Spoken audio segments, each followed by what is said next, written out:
It's really not. No, You know, you're on a deferred for a very serious. Is this a second degree? What is this?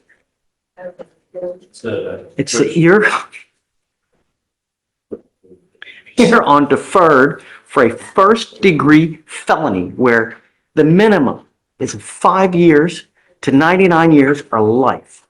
You're on deferred for that type of case, and you've now picked up an assault of a family member.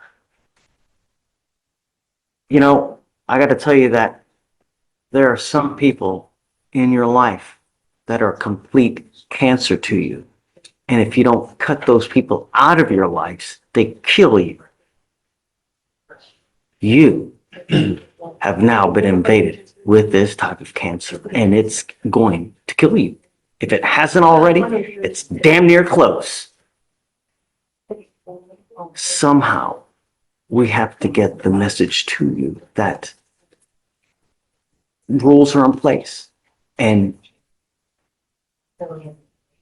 you now stand charged with assault of a family member. You're facing a year in jail and or a $4,000 fine. We're going to do a probable cause. You have the right to remain silent. Anything you say can or will be used against you. The reason I have you out now is because I don't know what happened. The only thing I know is that the magistrate put your bond at $25,000, which is typically pretty high for a misdemeanor case. But, you know, everything is about perspective, right? We need to know what happened, your priors, to see how we go forward. Okay, please. thank you, Judge. On May 1st, 2025, in Harris County, Texas, officer dispatched to a disturbance call. Officer arrived and made contact with the complaining witness who stated that she got into a physical altercation with the defendant, who is her ex-boyfriend. The complainant stated that she locked herself in the room and gave officers. Let's pause here for a moment. Things are already heating up. The judge is clearly serious. Mr. Sanchez is currently on deferred probation for a major felony, one that could lead to 5 years to life in prison if he violates it. Now he's back in court facing a new assault charge involving a family member. The judge uses very strong words, even calling certain influences in his life cancer. That's not just dramatic language. It shows the court believes this behavior keeps repeating, and their patience is nearly gone. This is the kind of moment that makes people think how different things could have been if one decision had changed. And from here on out, the situation only gets worse. Permission to enter. Officers then detained the defendant and spoke with the complaining witness, who stated that the defendant and her got into a verbal argument when the defendant pushed her onto the bed and began kicking her legs, causing pain. Officers observed bruises to the complaining witness's legs. And Mr. Sanchez, I'm going to find that there's sufficient probable cause to go forward with your case. So he is on deferred for a burglary case where the underlying facts are literally the exact same thing. You know, I got to tell you, I've never been placed in this position, but I have to think that it really sucks to walk on eggshells, have where you basically are in constant fear.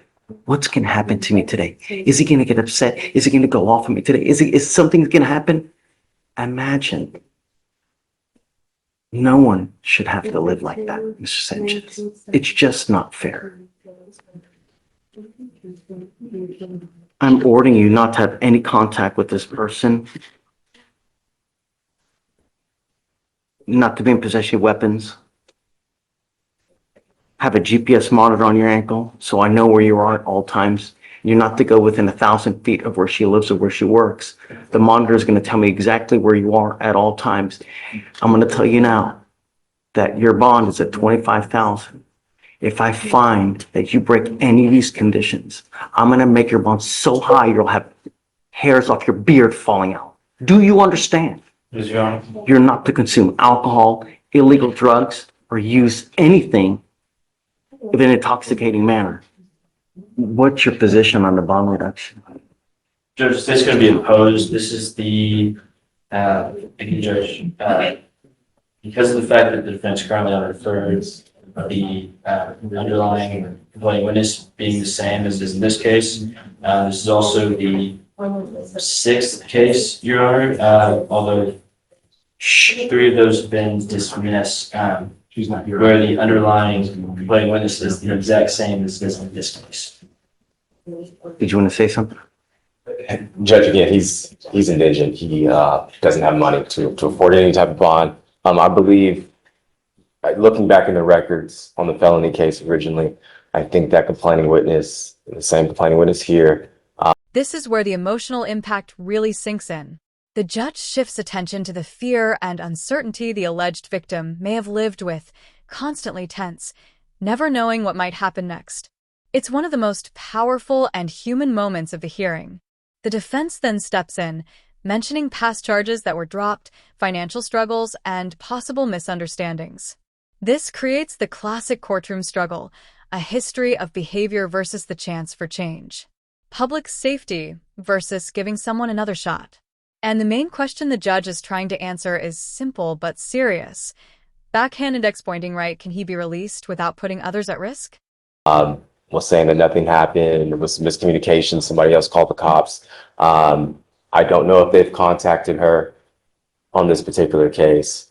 But just as far as that's concerned, I know he is on the deferred, but just to give you a little backstory, my understanding, it was a no threatening her or harassing behavior as part of the condition of the deferred.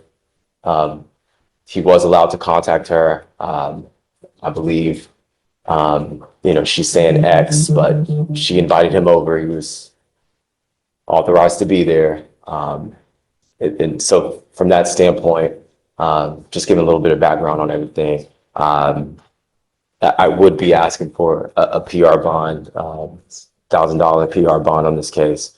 He does live in Cleveland, Texas. He has told me he will stay away from this individual. He's not working at the moment.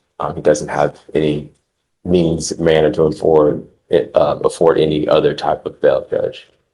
Do we know if it was a condition of his bond that he wasn't have contact with her while he was on probation? I believe it was just no threatening or harassing, but double checking on that. But Find that one, Judge. It says here among the other allegations that he's right, and other stuff was, I think it was a whole bunch of fees that he failed to pay, didn't show up to. testing positive for meth, didn't do the BIP program, didn't do the DDRP program. Judge, with this complaining witness, it was no threatening harassment. Yeah, that was. I didn't hear you. What'd you say? With this complaining witness, it was no threatening harassment conduct. Okay. Mr. Sanchez, I'm going to be straight. You scare me. You scare me. And it scares me that.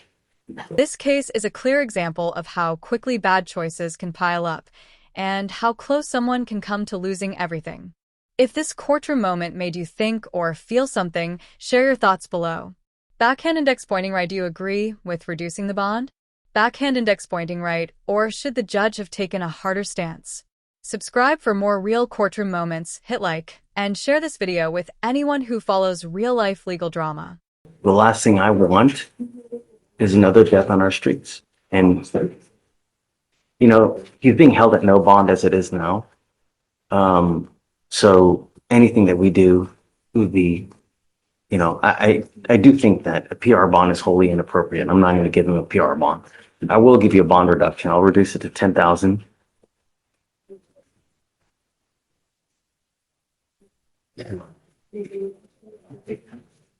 Roxanne, a GPS prior to release. Cut the cancer out, man. I'm telling you, it's going to kill you at some point.